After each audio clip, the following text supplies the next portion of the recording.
Very good morning, my dear students. Students, in our previous lecture, we have discussed the Ganga river system.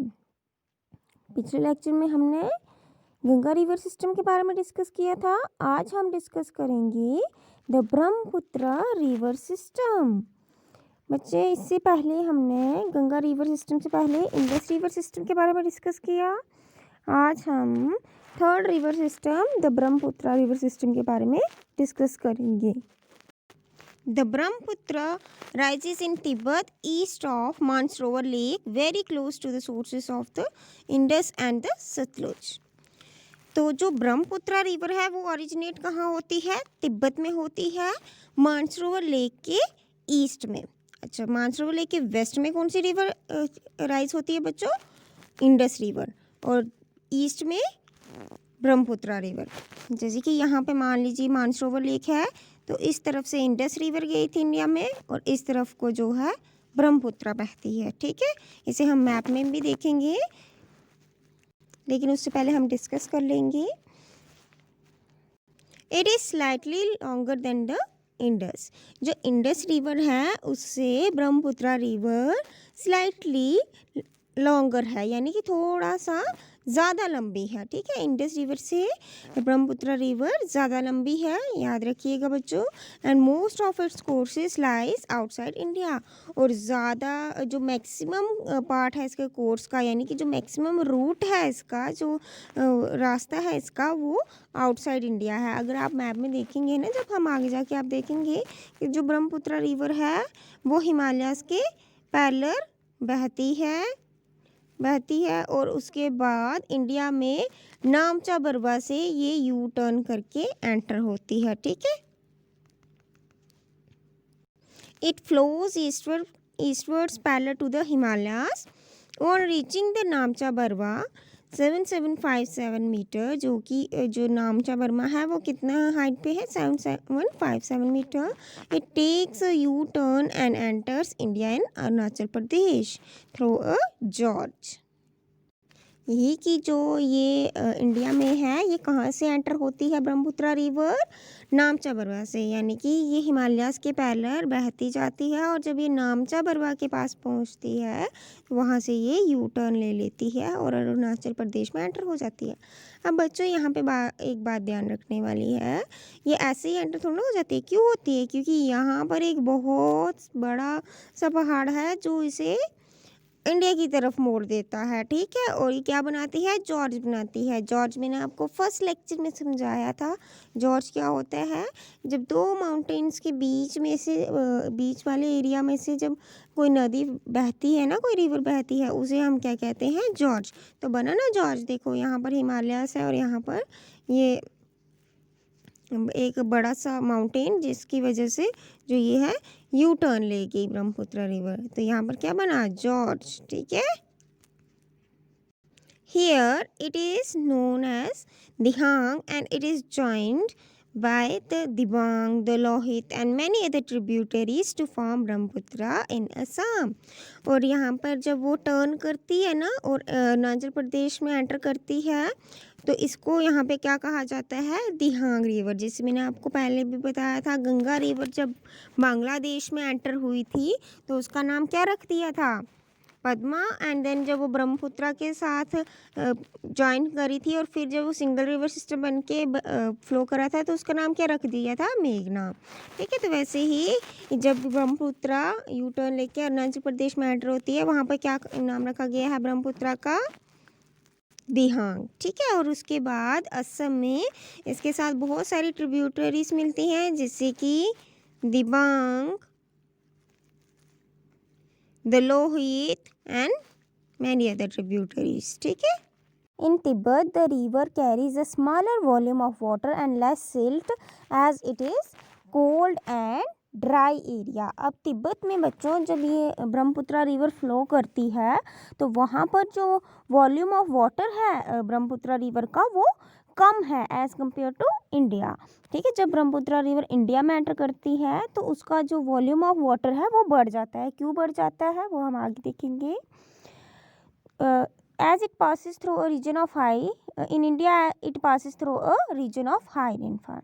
तो होता क्या है बच्चों, जब तिब्बत में ब्रह्मपुत्र रिवर फ्लो करती है तो वो जो एरिया है वो कोल्ड है एंड ड्राई एरिया है, ठीक है। इस वजह से वहाँ पर जो वॉल्यूम ऑफ वाटर है वो कम होता है तिब्बत में। लेकिन जब वो इंडिया में पास करती है तो वो जो रीजन है वो हाई रेनफॉल का रीजन है, जिसकी वजह से वहाँ पे जो है पानी जब बारिश होती है तो बहुत सारा पानी होता है, और फिर आगे आके जो है बहुत सी ट्रिब्यूटरीज भी मिल जाती हैं, जिसकी वजह से ब्रह्मपुत्र रिवर का जो वॉल्यूम ऑफ वाटर है वो बढ़ जाता है, ठीक है। Here the river carries a large volume of water and considerable amount of silt, और इसीलिए जब इंडिया में एंटर होती है ब्रह्मपुत्र रिवर तो उसका वॉल्यूम ऑफ वाटर भी बढ़ता है और साथ ही साथ वो लार्ज अमाउंट में सिल्ट लाती है। बल्कि और तिब्बत की बात करें हम तो वहाँ पर जो सिल्ट लाती है वो इतना नहीं ला पाती है ये रिवर।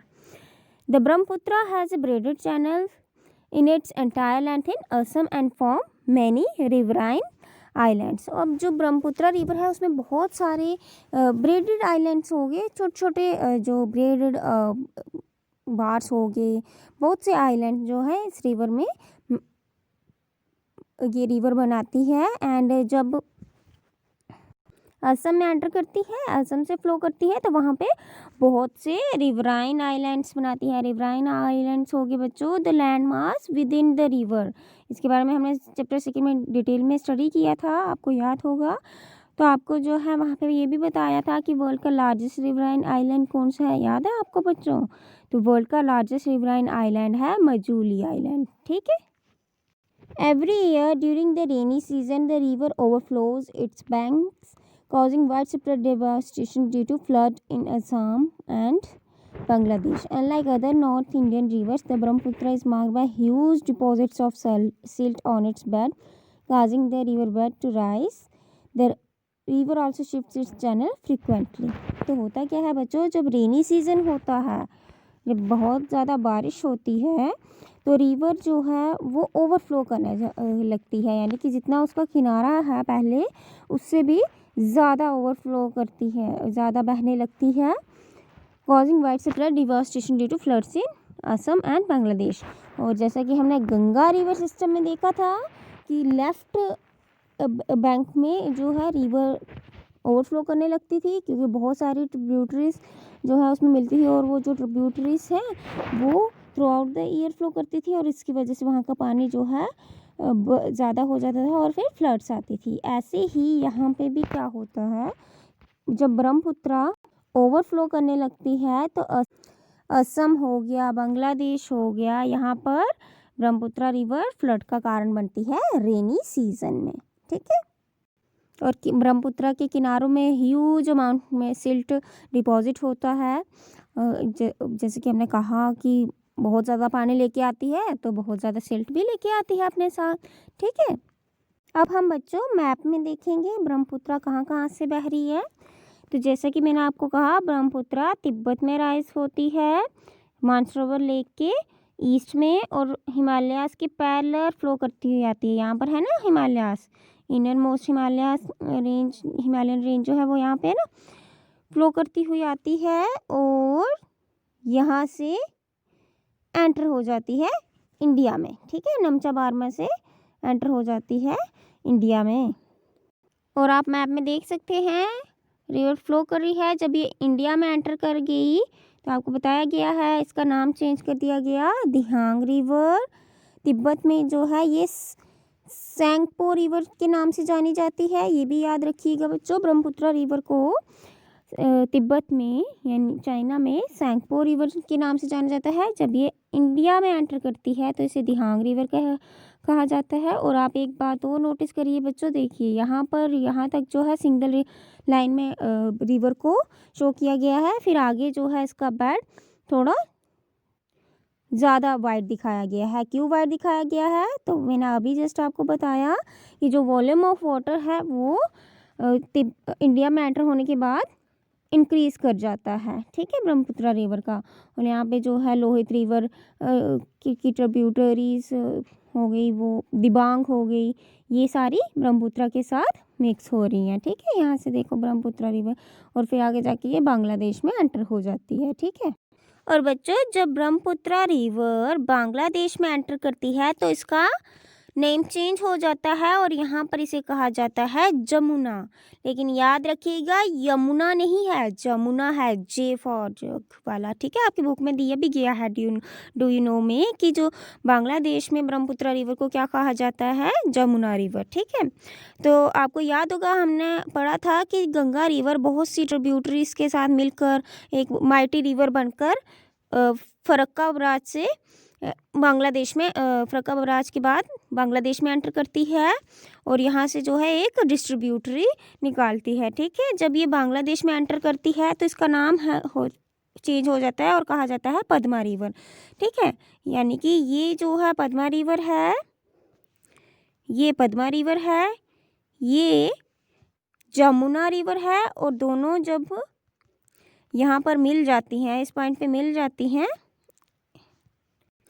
यहाँ पर मिलती हैं और उसके बाद ये एक माइटी रिवर बनके फ्लो करती है साउथवर्ड, जिसे कहा जाता है मेघना रिवर। और उसके बाद यहाँ पर सुंदरबन डेल्टा बनाने के बाद ये बे ऑफ बंगाल में जाके मिल जाती है। ठीक है बच्चों, तो बच्चों अब आपको क्लियर हो गया होगा क्या क्या नाम है बांग्लादेश के। तिब्बत में सेंगपो रिवर के नाम से जानी जाती है। फिर जब वो अरुणाचल प्रदेश में एंटर होती है नमचा बारवा